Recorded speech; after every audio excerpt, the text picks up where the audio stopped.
Welcome to Stitchery Stories, where textile artists share their life in fabric and thread, inspiration, techniques, disasters and delights. And I'm Susan Weeks, enthusiastic embroiderer and textile art dabbler who also loves podcasting. So take a break and enjoy our light-hearted chat, and please share with your friends so they can enjoy it too.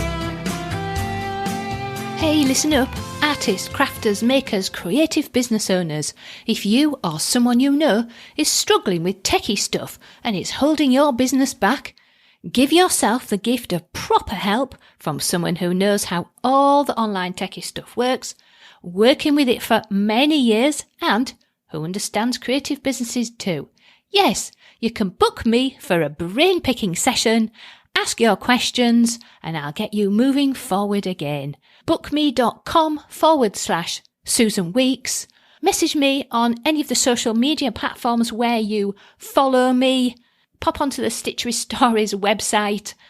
Lots of places where you can get in touch, and let's get you moving again. Hello and welcome today to our lovely guest, Susan Hensel. Hi, Susan. Hi, Sue. It's brilliant to speak to you today. I've had quite a rest from doing Stitchery Stories, so really excited to get started, and I'm really excited to have you on as a guest because you've got so many things, and I say this a lot, but I think we could be talking all week, let alone all day. So now I've got a quick bio for Susan, and then we'll get on with all the things that she's working on, because I think you'll all find this really interesting. So I am Susan Hensel, born in Ithaca, probably just said it wrong, New York, living in the Midwest forever. So yeah, she's in America. I spent 40 plus years in Michigan and now live in Minneapolis, Minnesota, which is a great art city. I've been an artist as long as I remember, making my first sale at a sidewalk art sale in 1964. I am trained as a sculptor, which means I love materials and tools. I've always exhibited regularly and have my artist books especially represented in numerous collections. I make sculptural textile work, transforming personal experience, private and public spaces with experiences of beauty through the alchemy of colour, scale, lighting and placement. I combine mixed media practices with fabric and embroidery across digital and manual platforms. Now, Susan's also been a director or co-director of multiple artist-run galleries. So we'll be speaking a lot about that. And when she moved to Minneapolis, she opened the Susan Hensel Gallery as a bricks and mortar storefront devoted to the narrative and the political in the arts. During the pandemic, I took Susan Hensel Gallery online as an online-only gallery on the artsy.net platform and changed mission to represent Midwest artists with a focus on materiality. I now represent 8 artists, including myself. All have a strong devotion to the work of the hand, and 3 of us are involved in textiles. Wow, that's a really brilliant story. And say we could go on for ages just talking about the story. But what I really want to do is get started. And would you like to share with us, Susan, what you're working on at the moment and what's got you excited? Well, it's kind of a funny time in the studio right now. I actually have an injury, which is impacting my ability to work routinely. I'm having to go to the physical therapist a lot. However, I am continuing on several paths, because I always continue on several paths. That's just the way I'm wired. I am working on some work that is investigating some new colorways and also pathfinding.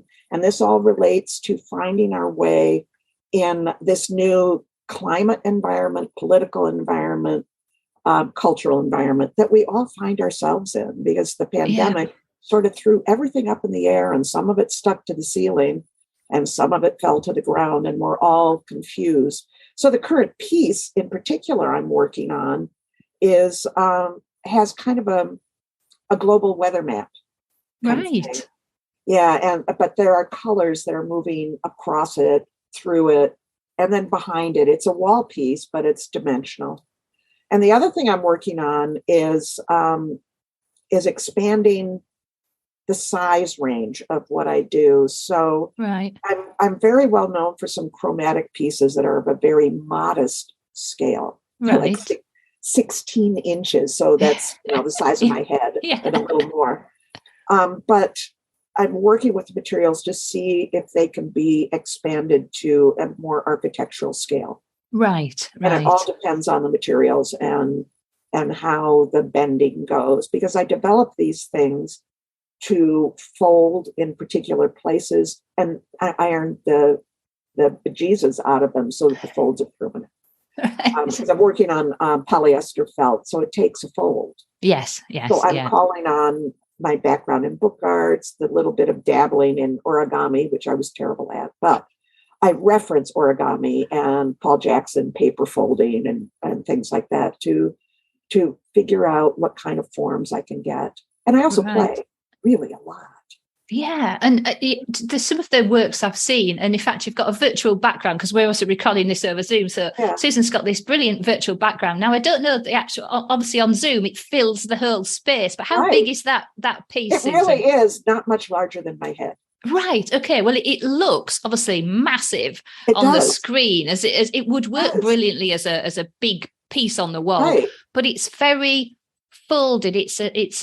It looks like a modern ammonite, the fossils, but I can see it's pleated and folded. And so, that very much looks like I can see where the origami is coming there. Curved pleats, which are, they're fussy. I mean, they are fussy to mess with. And they act like a slinky toy when you're working with them on the table. And you just discover what they will and won't do. Yeah. And polyester felt is not consistent from bolt to bolt. No, I should imagine not. But imagine that. So the last bolt of black polyester felt I got in is stiff as a board. And I couldn't get any of the circular forms to form. I could just do a sinuous snake form. The next bolt, well, you could almost see through the felt. So it's, it's always a certain struggle with the materials, but also just playfulness, because nothing is a failure to me. It may not be something you want to exhibit, but it goes in a box until I know what it's going to do. Sometimes I cut them up and add them to things, whatever.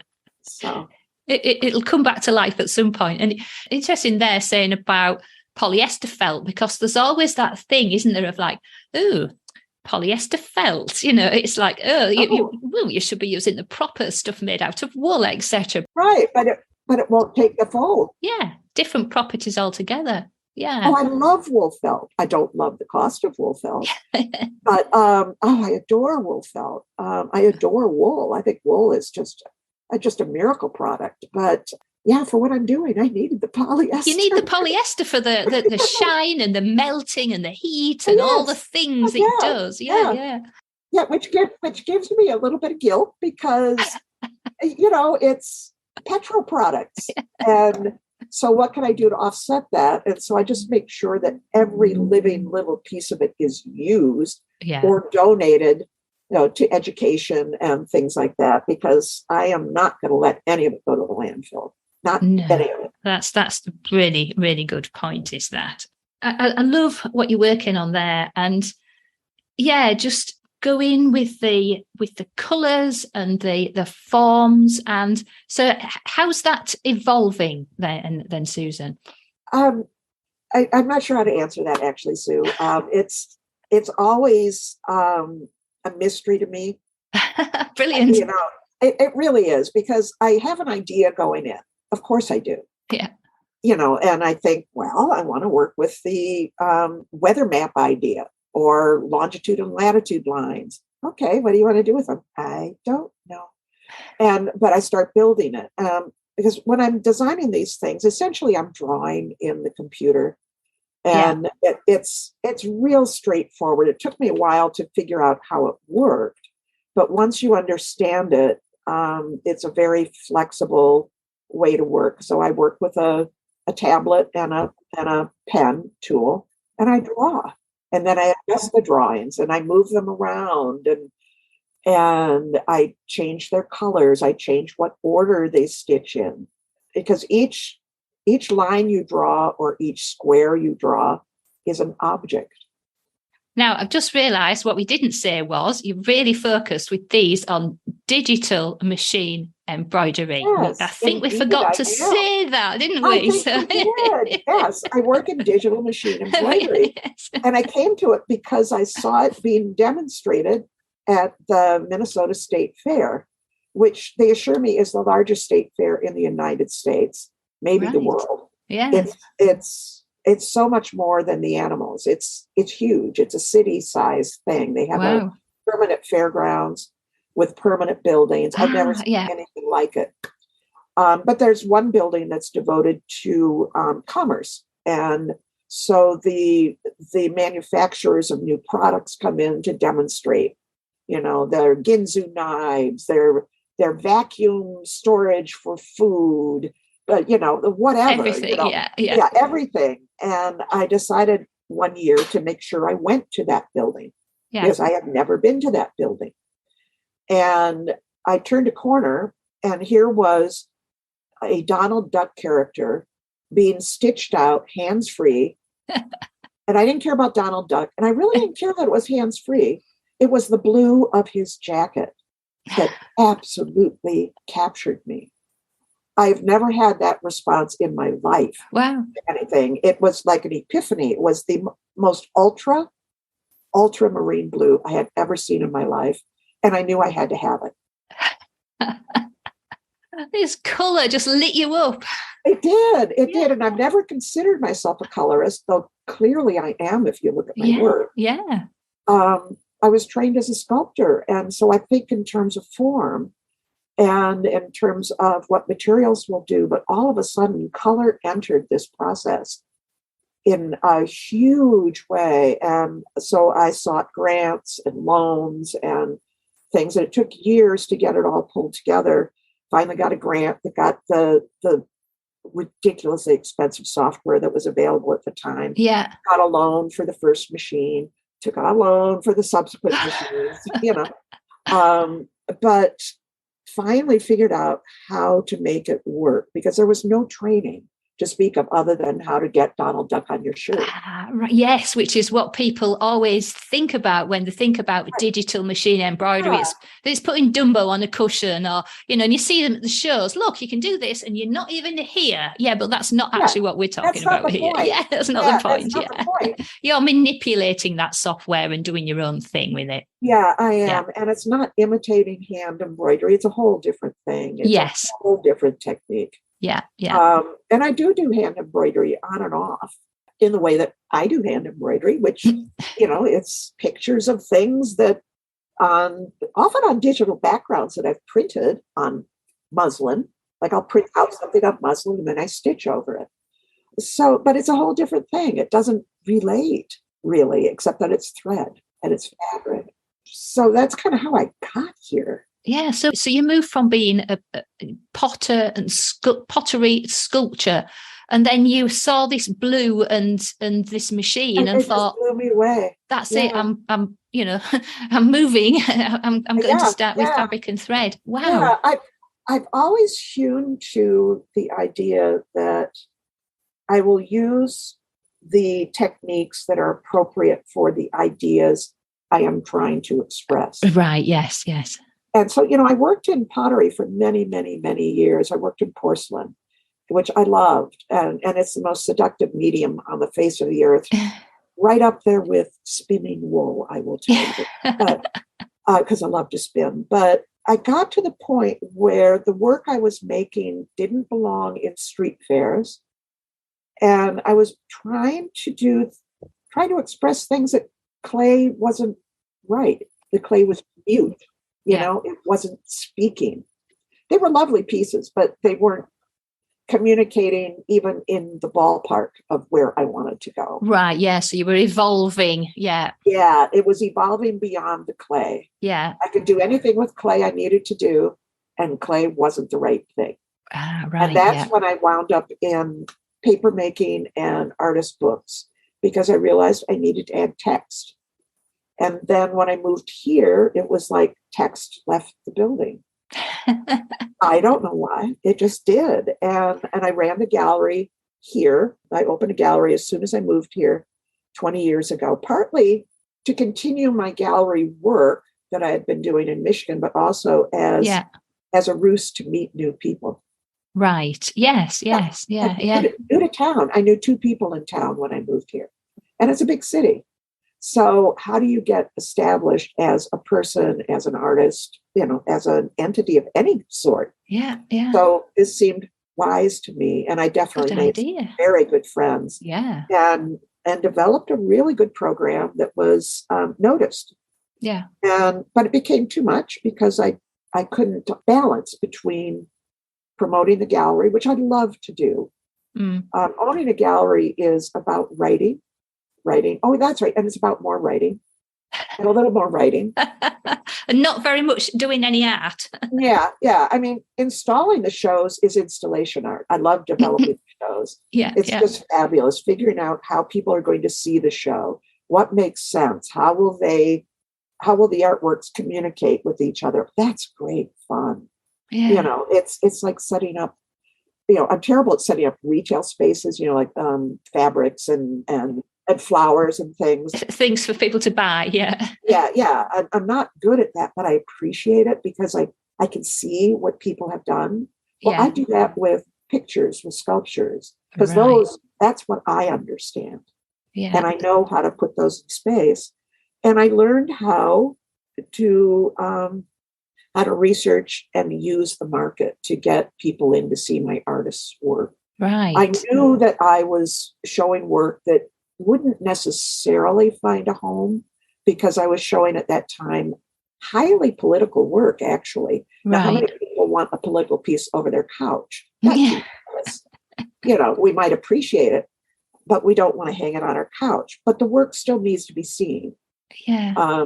Because I have believed for a very long time that on whatever scale we make artwork, whether it's embroidering our pillowcases like my mother did, or taking things to street festivals, church sales, or galleries like I do now, we're communicating. We're showing the world, here's something I did. Yeah. And we want it's a little bit more than wanting the feedback. It's a little bit more than, hey, aren't I cool? Look what I did. It's also about, for me, making the world a kinder, gentler place for us all. It's about connection. It's about relationship. It's about, in my work, it's about helping people to slow down long enough to let it wash over them, to take a deep breath. Sometimes I even hang things high because when you lift your chin to look up high, you automatically take a deep breath. You can breathe better, And then your shoulders go down and you calm down, and then you can have an experience. So that's my level of communication, and that's okay. That's what I do. But you got to get the stuff looked at. You do. So it can do its work in the world, is how I always describe it. Right. Now, so we've kind of gone round in a bit of a journey there. But so in a nutshell, you moved from ceramics to digital. I've got to have this machine. I've got to be able to do these things. You still bring that sculptural approach and manipulating the materials, but then you've got two main things going on, haven't you, Susan? You've got the practicing artist, and then you've also had these managing galleries and other spaces. And then I guess really they've kind of woven in and out, haven't they? As you said, so sometimes you're focused on gallery, sometimes it's like, I've had enough, I'm going to focus on my art. So I think that's a really interesting progression there. So I think we were talking about your process there, weren't we, before we kind of before then I realised that we hadn't actually said you did digital machine embroidery. So I forgot now where we were at with that. But so you have been evolving. You've now got you're working on this weather map for example. Yeah. So, and that's bringing a lot of play. And what's the kind of scale of that? Where are you at with that process? That's where we were. You were talking about that process. Yeah. Yeah, it is a continuation of a very small body of work. It'll be interesting to see if that body of work gets large or not. The piece I'm working on right now is about 40 inches tall, so up to my chin. I'm short. Yeah. Very short. And it just average width. Yeah. And it comes off the wall about, it would be 4 inches American. So you figure that out, centimeters. Yeah, about 10 centimeters, I think. Yeah. Yeah, it comes off the wall a fair amount. It's on a stretcher. Most of it's on a stretcher, but there's a piece that comes out off the stretcher. There's also a piece that hugs the wall from behind the stretcher. Oh, right. So very sculptural. Very, yeah. I really like breaking out of the rectangle. Yeah. And by doing that, and by accidents that happen in this when you do that. Oh, yes.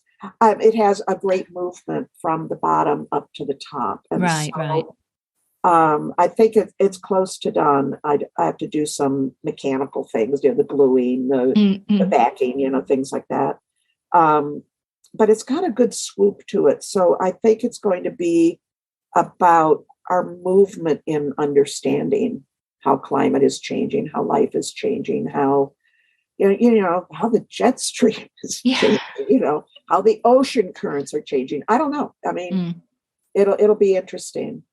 So it relates to an earlier set of weather map things that I did, and it also relates to a group that I call the neotectonics. Right. Yes, I've seen those. Yeah. And those are about, neotectonics is current study of movement in the earth, but I loved it metaphorically. I mean, I love tectonics anyways. Yeah. Where I grew up, rather like in Yorkshire, you see the rocks. Yeah, absolutely. Yeah. I love them. Yeah. You see time, which has always been profound for me because I grew up in a very cliff heavy area of shale and fossils and all that. Yeah, we've got loads of fossils stuck in the clay. We're in a soft clay area here. So again, you see the layers. Yeah. Anyway. Yeah. You see the layers. You see time right in front of you. Yeah. So I love that. So for me, that's a rich metaphor. And I just started working with it, thinking in terms of time, but it very quickly became questions about climate change. And so some of these weather map elements appear in here, but they're also very sculptural. They're combined with antique pipe molds, which I didn't know existed, but they're really beautiful wood pieces. And they're combined with walnut that I've carved as aspects of it. I've made these, what I call handheld devices. They hang on the wall, but you're perfectly welcome to take them off and try to find your way through all of this. And I call those the wayfinders. So it's been fascinating because I work, despite all this technology, I work very intuitively. Very intuitively. And when I have people over for open studios or just personal visits, they're just boggled. that no, I think I'll stop the machine here because I like how that looks. Yeah, that's it. It's done its job there. I can stop that now. Yeah, I can stop it now because that's really cool. Or I can leave it in the machine and look at it and go, oh, it needs something more up there. Quick, go digitize it. Put it in the machine. Get it up there. So it's very intuitive.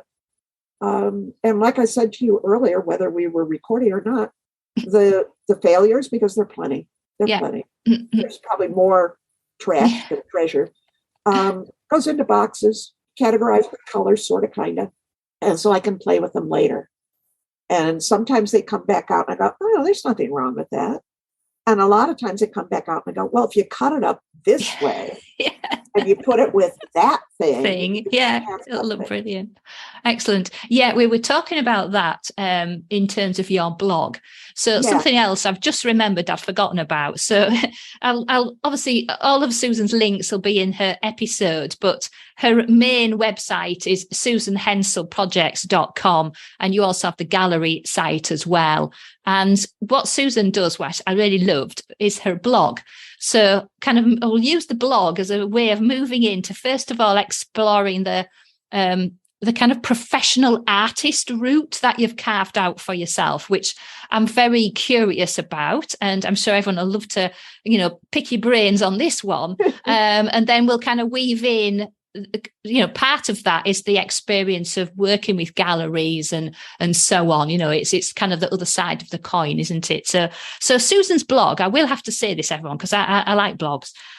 She's got some really great posts, and I think one of the later ones, or it might even be in the last one, at the point of recording this, she's talking about finding space for her stuff, but not just a mouldy basement or a loft or somewhere with bags. Is like, no, she's looking for a proper place to store her art, and really kind of looking forward as well, aren't you, Susan? Yes, in terms of, she's mentioned about kind of estate management and this kind of thing. So that just really, as a blog topic, I don't think I'd ever read somebody really speaking about the challenges of where the hell do you put your stuff, and what's the best way to look after it. So, and there's some other great posts as well, which really are dwelling on the practice of being a professional artist.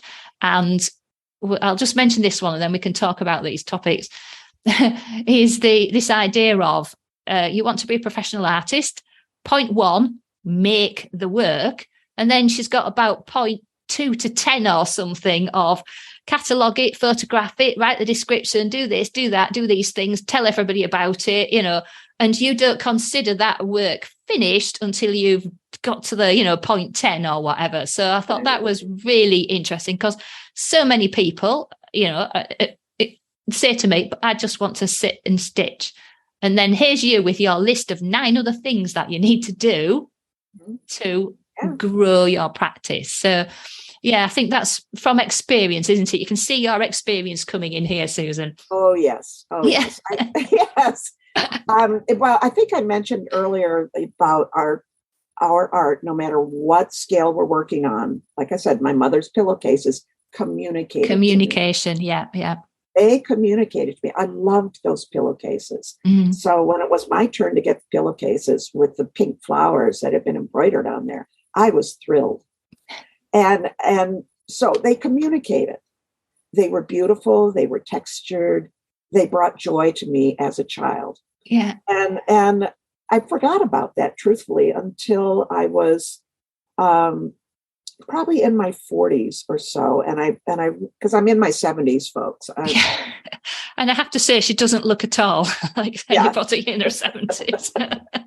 But I realized the reason I made art was to communicate with people. Even back in the pottery days, my mission was, with the conventional pottery I made, was to assist people in changing the way that they handled their meals, so that they would have a relaxing meal. They would have a special meal, that the tea tastes better in the proper cup for whatever that day is. Yeah. I mean, it's not just any cup or any day. Oh, no, we have to have a special cup for that particular time. Yeah. Yes, you do. You do. And for me, it's coffee. And I get up in the morning. Which cup is the right cup? Yeah. And that's a form of communication. And I suddenly realized, well, that's what it's about. So if you're going to communicate, you got to have somebody to communicate with. Yeah. Oh, how are you going to do that? Yeah. So that was back in the days before everything was done digitally, and we had to take slides and get duplicates made and stuff them into these little sleeves to send out to do art festivals, to get into galleries, and all of those things. And all of that was communication. And our initial reaction for all of us was, oh my God, all we want to do is make stuff. Yeah. Why should we do this? But it is unrealistic to expect somebody to just find you. To just know that you're there magically, that, oh, yes, I need to go and find you. Yeah. And of course, now it's we've got every tool and thing on our fingertips we could ever want. But yeah, can you imagine messing around with slides and posting them off and wondering where, oh God, how did you know things were even on? You didn't, to get some brochure. Oh, dearie me. Yeah. It's a lot easier now. I know. I would have conversations with people say, well, nobody likes my work. Have you shown it to them? Well, no. Have you sent out any slides? Well, no. Then how are they going to know your work is there? Exactly. Yeah, and it's much easier now. It's still overwhelming. There's no question, but there are ways. It's the other side, isn't it? It's the other end of the scale. It is overwhelming. It's too much. There's too many things going on. It's hard. Yeah. There are ways to systematize it. Mm-hmm. So that's kind of where that list comes in, that, okay, the piece isn't finished. Now, do I do that after every single piece, every single time? No, I might wait for 4 or 5 pieces, but basically, if it's a piece that I want to share, I have to do that stuff. I have to take a photo. Yeah. I have to share it in some way or another. It's really great if you can teach the skill to somebody else. If it's a new skill for you, by the way, it anchors that skill. And that's communicating what you're doing too. Yes, exactly. There are a lot of ways of getting that out there. So once you have all that garbage done, it's garbage. Of course it is. It is. You have to keep a database or a set of index cards, whatever works for you. But I do recommend at least an Excel spreadsheet because it's easier because everything's on the computer. Exactly. Make peace with the computer. You aren't going to break it. It might crash, but so what? You turn it on again and there's all your stuff. And when it comes to social media, you got to do a lot. And I don't do it on my phone because it's too hard to take a picture, type all those little things on my phone. Exactly. I'm really A, short-sighted, and B, my long vision's going as well now. So for me, poking around, I mean, I'm 57, but I've just got awful eyesight. Poking around on my phone drives me at the wall. I have to do everything as much as I can on my big fast computer with my big screen because I can see what the hell I'm doing. And that, people will see me often with these great big bottle, thick, great big bottle glasses. Oh, sure. Because my eyesight's so awful. And if I have my contact lenses in, it's great for running and being outside, but I can't stitch with them in because I can't see. I know. Yeah. And the advantage of working this stuff on the computer is that there are scheduling programs, on that day when you can bear to do it, like maybe once a month, you make all your little square images in Photoshop Elements, whatever. You make everything square. Yeah. And then you go to a service like Planoly or Later, and I think there are a couple others. Oh, there's Buffer, and you can actually do stuff natively through Facebook as well if it's for Instagram, but it doesn't work as well. No, it doesn't work as well as you can do it in Canva as well now if you have Canva Pro. Yeah, you can. Yeah. So I use Planoly because I can look at it on a calendar. I'm a visual person. Exactly. It shows you in the grid. You can see what your grid's going to look like as well, can't you? Yeah. Kind of. I'm not as good at that, but I've got a new show that opened today for my artist, Kim Matthews. And I've got her scheduled through at least the end of this week. And now it's time to start putting up the individual pieces. And that'll be easy because I've got all the information. But I'll sit down and I'll go plunk, plunk, plunk, plunk, and just get them in the schedule. And then I don't have to think about it again. Brilliant. Yeah. Oh. I do that for my own work. And I do sometimes just take a picture and throw it up there just from the studio. Yeah. But it makes it's overwhelming to think about. But if you find a system that works, it's pretty easy. Because on Planoly, I can do Instagram, Facebook, and Twitter all at once. Yes, exactly. Yeah. And I don't ever read Twitter, to tell you the truth. It's not the way I operate, but I know it moves too fast. Yeah, I find it just, I don't really spend much time in Twitter, I have to say, but it's maybe it's an eyesight thing because, these are bottle glasses too. But I need it for the gallery, especially because actually reporters read Twitter. Yes. Now, quite a few people have said to me, Twitter really is where you're going to find your media people. Obviously there's a lot of politics that goes on in there, but there's a lot of media, journalists, all of those kind of things. And ultimately, if you want people to come and buy your art and see it, and exactly, you need journalists on your side as well. You need to be telling them what you're doing. They're not going to look around for everything, are they? You've got to provide that information as well to them. So, I've developed a very large press list. over the years. I mean, this is over 30 years. Well, yeah. But most of it I've just researched and found and tried to keep up with who's leaving, who's coming in. Yes. And basically what happens is the email comes back if they've left. So, okay. But there are ways to do that online. And there also, I will tell you from, this is the largest town I've lived in, to you in a smaller town. Small press is your friend. When I lived in smaller markets, small press always covered things. And that's great.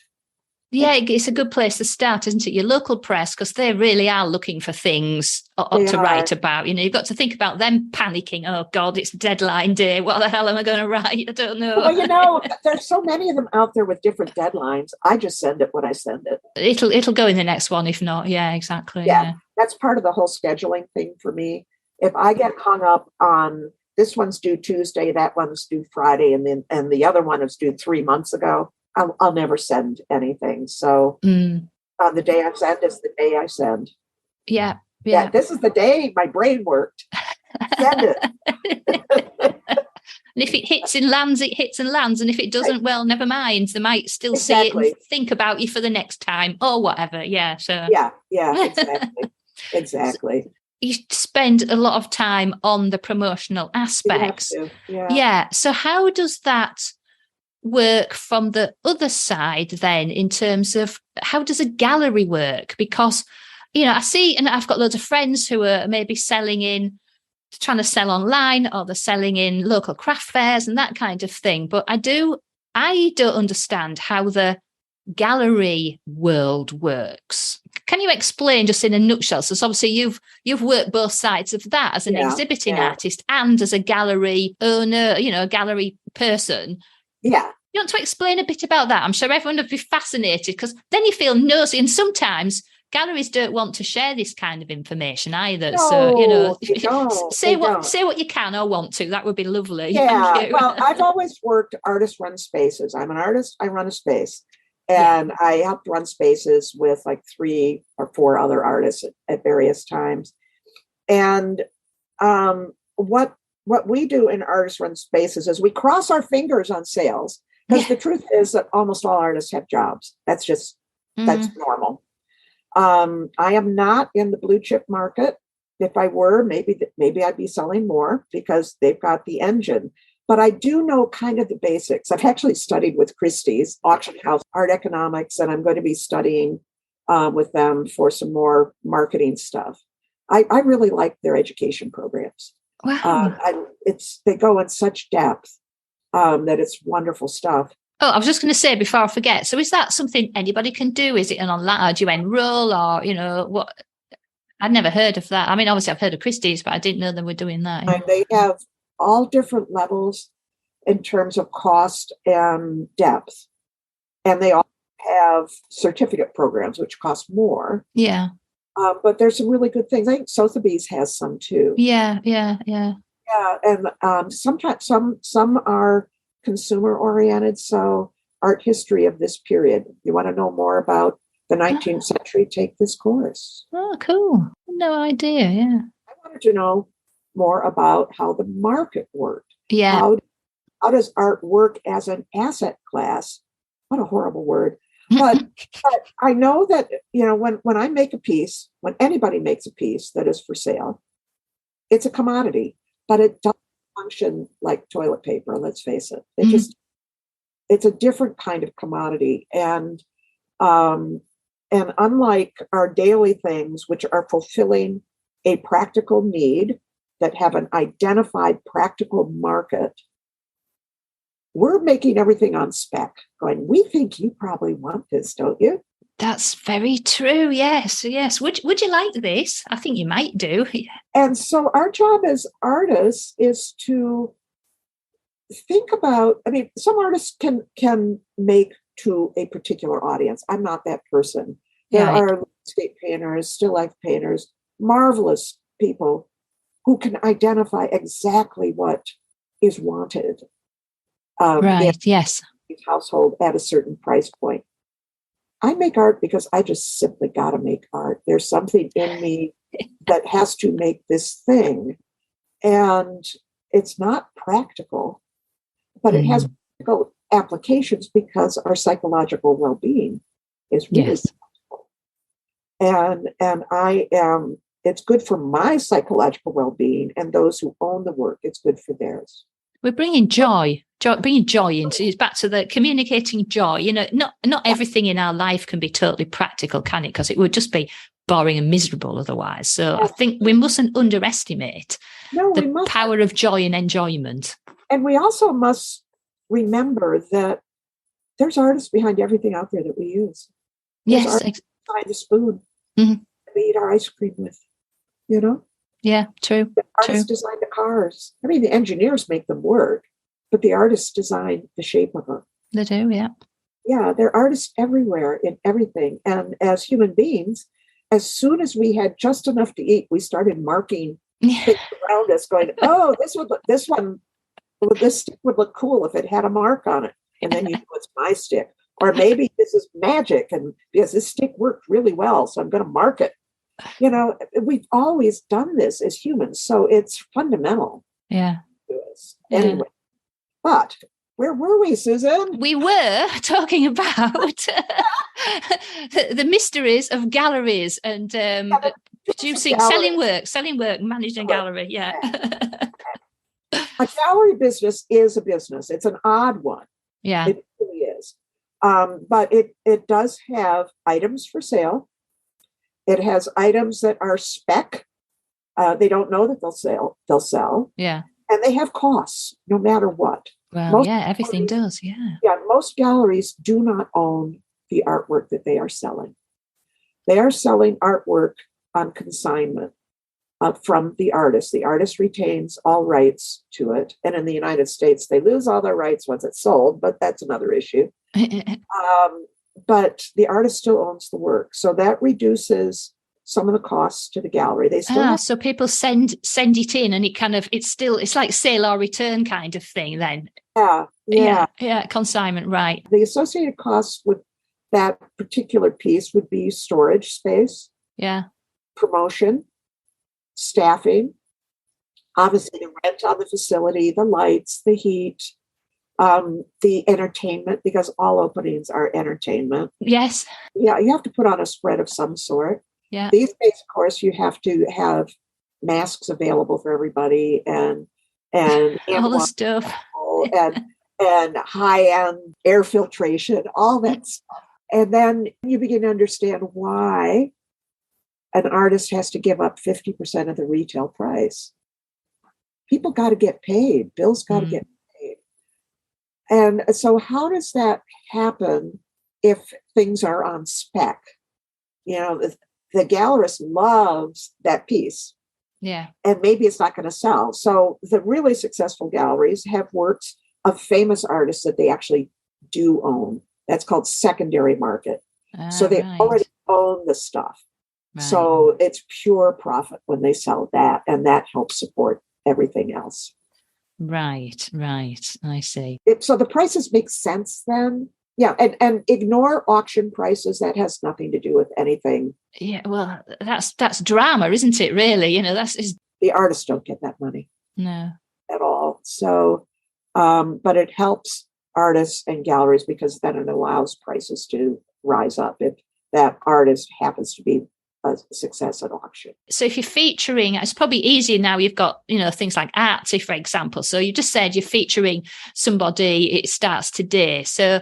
Would you then just have the gallery, like a physical gallery, with only their stuff in, or do they get like a wall, or how does people have said to me, well, I need to build up a body of work.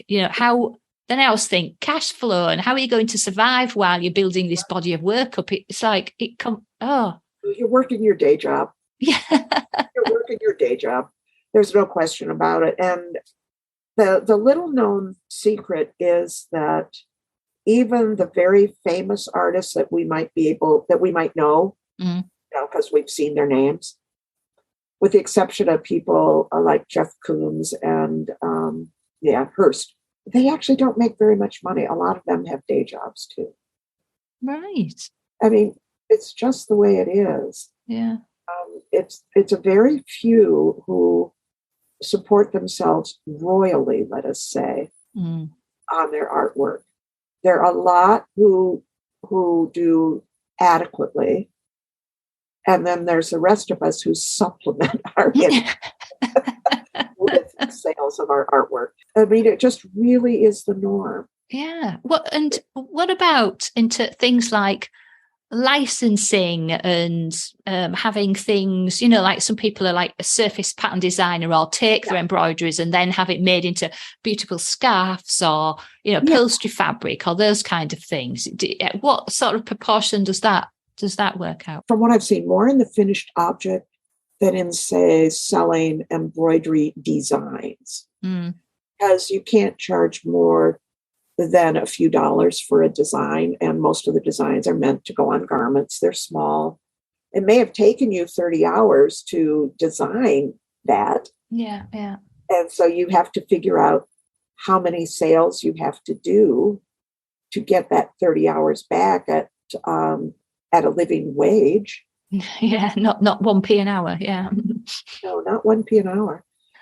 So I think that there's more money in, frankly, the craft area. If you have a side business within your practice that produces things that people can buy for very little money, but that you are proud of. That's really important. Clothing is great. Scarves. People pay a fortune for scarves. I'm amazed at what people will pay. I don't wear them because I get too hot. Yeah, high-end, beautiful silk scarves can be hundreds of pounds. And the beautiful thing is, they last forever. Then after, I've got some, I've literally had them for years and years. They're lovely. But I suppose it's like anything else in any business, is that you need that range of some things that you can sell easily or create or whatever for a smaller amount, so people can have a bit of you, however that works, all the way through to then you've kind of probably got your main bread and butter stuff in the middle, plus then your high-end artwork that you kind of really do a happy dance when one of those pieces sells. Yeah. Back in my street fair days, one of the things I understood was that you had to have showpieces in your booth that brought people in. Those never sold. They got you into the festival because I only did juried festivals. They got you in. Right, yeah. People loved them. They came in to see those things, and then they'd buy a mug. And that's a really good point. And when you think about all the things that, the exhibitions and stuff we go to, you see the fabulous stuff. Wow. Obviously, it's not for sale because they can't do it again, or, it takes too long. And then you buy the postcard of it, or the bag with it on, or the coaster, or whatever it is. Yeah. Yeah, and that's something that I'm talking about with my team long term. What kinds of things do I make that could be licensed? Right. There's not a lot. I used to have a sideline of selling dyed wool for spinners. All right. Yeah, I love dyeing. It's a lot of fun. And wool just loves to be dyed. Yeah, it's beautiful. How red can I be for you today? Yeah. It was just a miracle. And I also had patches, embroidered patches and towels and things, but they actually were taking too much time. And then I got old enough to collect on Social Security, to collect on my IRAs. It was like, okay, I don't have to do that anymore. Right, yeah. So then you can focus on the things that you really want to focus on. Right, yeah. My gallery work is on some level is a philanthropy for me. I try hard to sell my people's work, and I've managed to sell some, but it's also just to get them out there, to get them seen, to get them known, to get them press, so that they can go on and say, but look, this gallery has given me a solo show, and look at the press I got, look at the review I got, look at the sale. This art consultant out in Canada, bought a very large piece from one of my people. Thrilling. And then there's a gal up in the Upper Peninsula of Michigan who's doing these extraordinary paintings. I managed to sell one of hers. So, she's in a college town, but it's a tiny college town. Yeah. Yeah. Now, I think really looking at it, we could literally talk all week. And I think at some point I've got to kind of draw the line.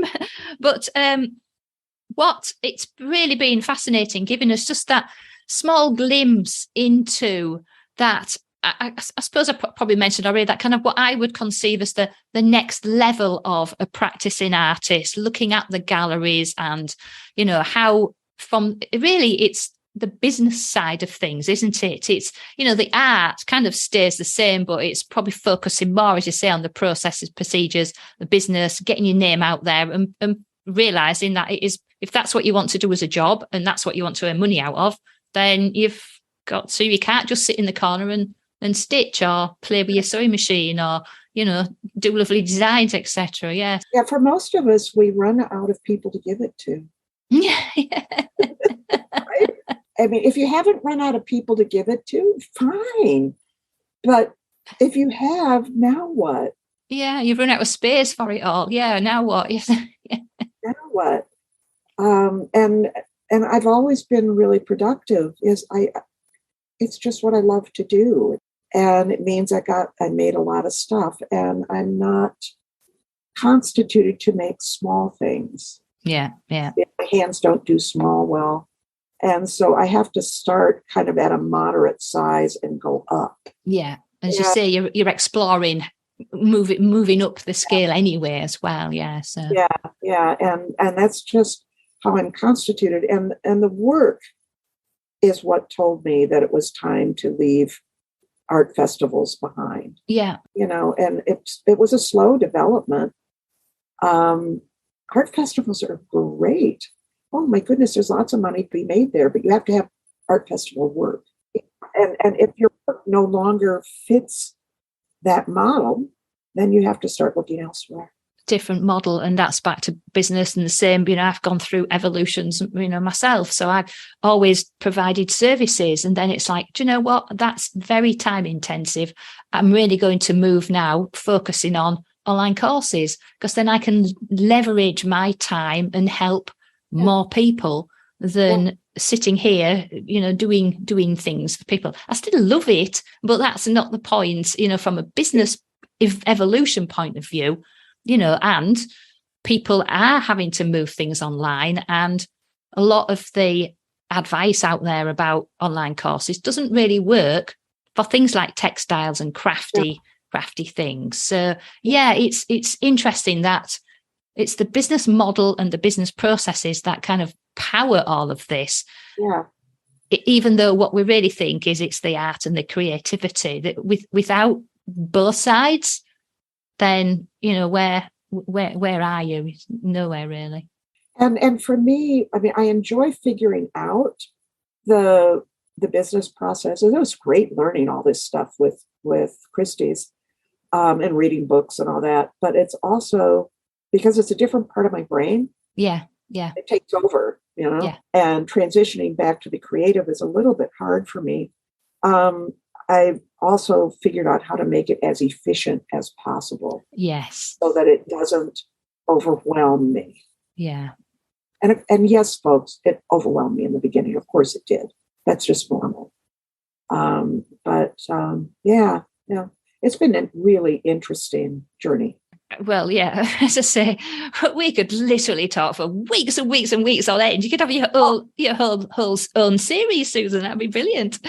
Right, I think on that point, then we'll. It's time to go make a cup of tea, anyway, isn't it? If nothing else. I need to make breakfast coffee. Yes, it's earlier for you, isn't it? It is indeed. So in terms of where we can find you, so your main website, susanhenselprojects.com, I'll have that in there. She's on Instagram as well, it's Susan. And then, I'll have some art and stuff, and I'll be sharing your episode on the Stitchery Stories site and on the Instagram too. So what kind of future plans, projects as a quick wrap up, or maybe a piece of advice as a wrap up? What can you think of, Susan? With advice, which is take what you do seriously. It doesn't matter if you want to go big business or not. What you do is really, really important. Period. Yeah. And if you don't have any space for it, carve out that space on the coffee table as yours. Period. It's important. The world needs your work. Oh, brilliant. Yeah. And if we don't tell everybody about it, nobody will know it and they can't have it. So, yeah. And it's okay if it's a small crew you tell. But if you, like I said, if you've run out of people to give it to, don't stop making, because you really need to do it. Oh, that's brilliant. And say everybody go and read Susan's blog. She's got some really great posts there which touch on a lot of things that I haven't really read about on other people's blog posts either, kind of get you to think as well. And just they're quite funny and entertaining as well. I hope so. But I just fall into like needing professional storage was like, oh no. What the hell am I going to do about this? Yeah, but you wrote about it, and that is the good thing about blogging. Write what you're doing, what you're thinking about. It's always going to be helpful for somebody else as well. So super. Right, okie dokie, Susan. Thank you so much. It's been an absolute pleasure chatting with you. And I know we could have just carried on, but absolutely, so lovely. Thank you so much for your time and your wisdom. Really appreciated it. Thank you. I thoroughly enjoyed myself. Thank you so much. Great to meet you. And you too. Call me anytime, as they say. I absolutely will. If you enjoyed this episode and want to hear more, then please join the Stitchery Stories fan club so you can get an email when a new episode is released. It's a quick and easy way of listening and of keeping up with any news and information around this podcast. Please visit stitcherystories.com. Of course, you can listen to Stitchery Stories on plenty of podcast apps at Apple Podcasts, Google Podcasts, Spotify, and plenty more besides. You can also ask your smart speaker to play Stitchery Stories podcast too. But wherever you listen, why not leave us a rating and a review to encourage other people to listen too? I very much appreciate you taking the time to do that for me. So that is the end of our Stitchery story for today. Keep stitching, keep smiling, and keep creating your very own Stitchery stories.